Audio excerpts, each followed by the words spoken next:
Hmm. Yeah, that's super helpful. So we're gonna talk a little bit about like George Berkeley and his idealism. So like, can you talk about like Berkeley's version of idealism, and maybe I just be curious, like, what kind of got you interested in like Berkeley and his work? And you've obviously Sure, written a lot on him.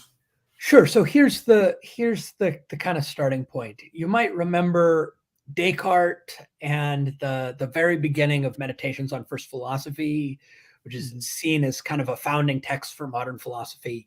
He starts out at the beginning and he says, "Look, I believed a lot of false things in the past, and I don't want to believe false things anymore. So I'm going to throw out everything that could be false from all my beliefs." And so I don't know. Sometimes my senses deceive me. So I don't know whether the chair I'm sitting in exists, right? I could be dreaming or something. And he famously says I could be deceived by a demon, who's just causing these perceptions in my mind when there isn't really any chair. And so if you think about that as the background, which is it's kind of the first thing you read in most introduction to modern philosophy classes, right? Mm. And if you think about Berkeley as responding to that, what he's saying is, look, I can see the chair, I can feel it. If I really want to, I can even taste it, Mm. right? Yeah. Um, what more do you want? What more would it take for there to be a real chair beyond all of that? And people are thinking like, well, look, there is something more than just my perception, that it's something more to reality than just my perception of it. Mhm. But if you read Berkeley's book, Three Dialogues Between Hylas and Philonous, the character Hylas, who's defending matter, he keeps trying to say, here's what it takes, here's what it takes, here's what it takes for the chair to be real above and beyond my perception. This is the additional thing that I need. And every attempt fails, Mm. right? He just, so there's this feeling that something more than my perception is required to make the chair real.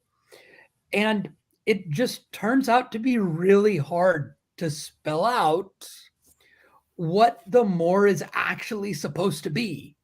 Mm.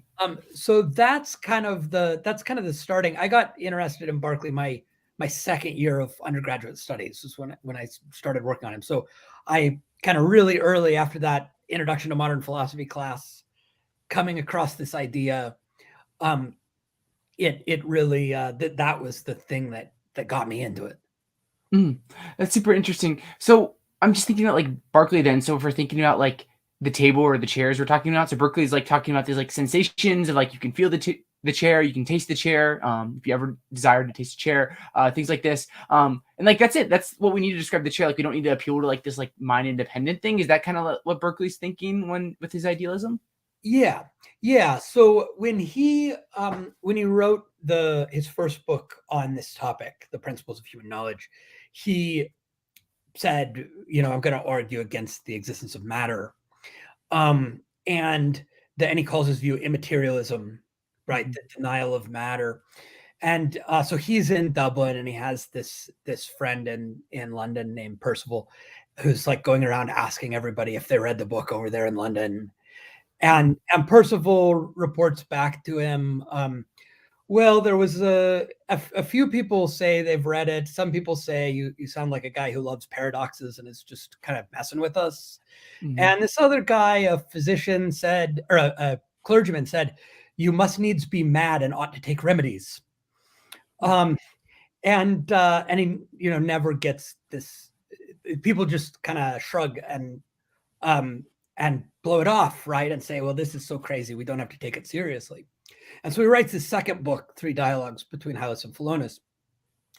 And in that book, he's really careful to start out at the beginning and say that his thesis is that there's no such thing as what philosophers call material substance. Mm. And then he tries to say the ordinary person who's not a philosopher actually doesn't believe in material substance. They have no such concept. This is some kind of technical notion in philosophy and science, and it's a confused one. Mm. So, what is that notion? Well, it turns out there's a billion different versions of it.